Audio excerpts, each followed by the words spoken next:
一方面就是年纪大了，那二方面是他有一些潜伏的疾病，这些心血管疾病，所以本来就是比较容易发生重症的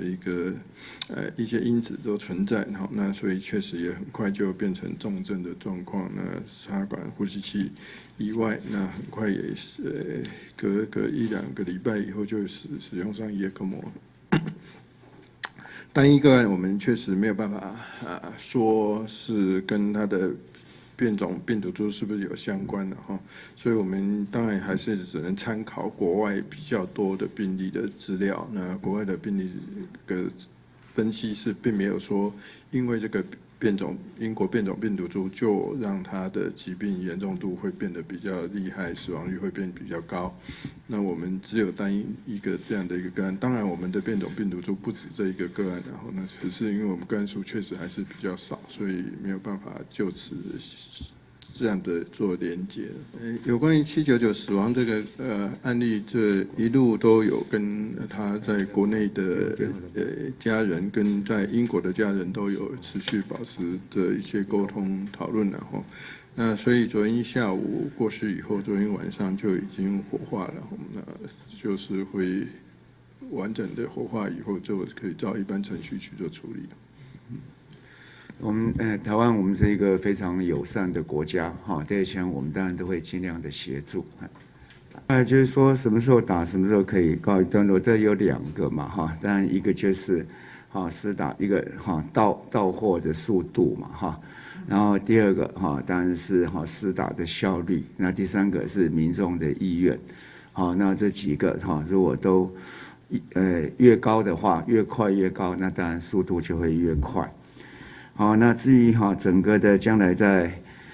有了疫苗，那开始我们这个有社区这个基本的防护力的时候，那当然都是会逐步的让管制的措施变得比较慢慢变松。所以这里面大概最主要要表达就是说，这个不会说是这样子就一跳一大截，就是会逐步缓进。那根据各国的疫情的情况。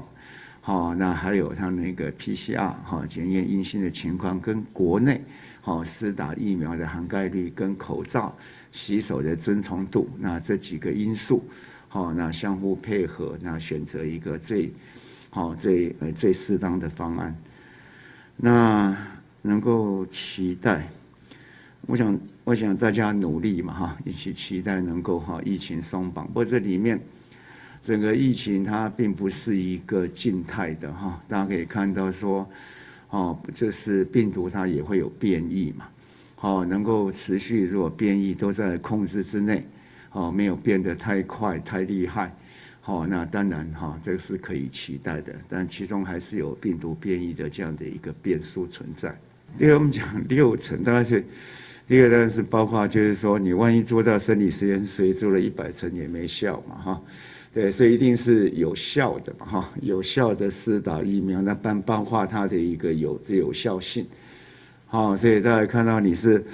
8成的话那你就8成的有效性，那起码也要达到8成嘛，大致上是这样子嘛那一个群体有基本达到一个6成，我们才开来思考说，在社区有一定的防护力里面那边境怎么样配合的来开。又能够促进这样相关的一个经济跟一个国际的流动，一方面又可以保护社区的安全，那当然会根据我们拿到的量，因为大家知道这次它是要打2剂，所以每一批进来的一个量，它不见得就是说多或少各有不同，然后看选择适合的族群再来打，那原则上不变的就是。帮我们在对抗病毒的人是优先嘛，比如就是说在这里面有这个移动风险的这样看，第一个当然是医护，那医护里面又是应变医院里面的医护，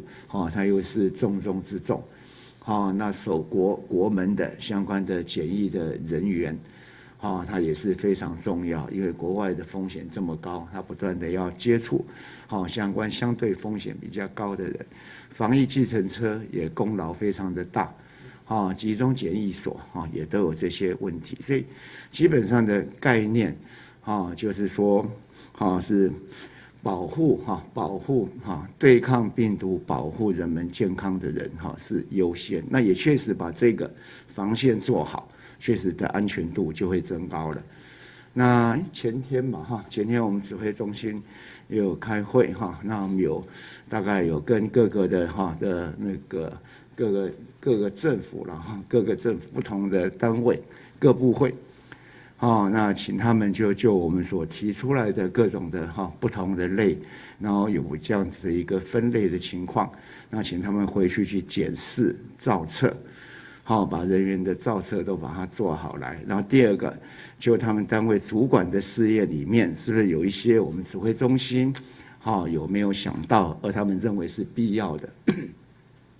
那及早提出来。那我们整体我们的资讯化的作业才能够做得比较完全。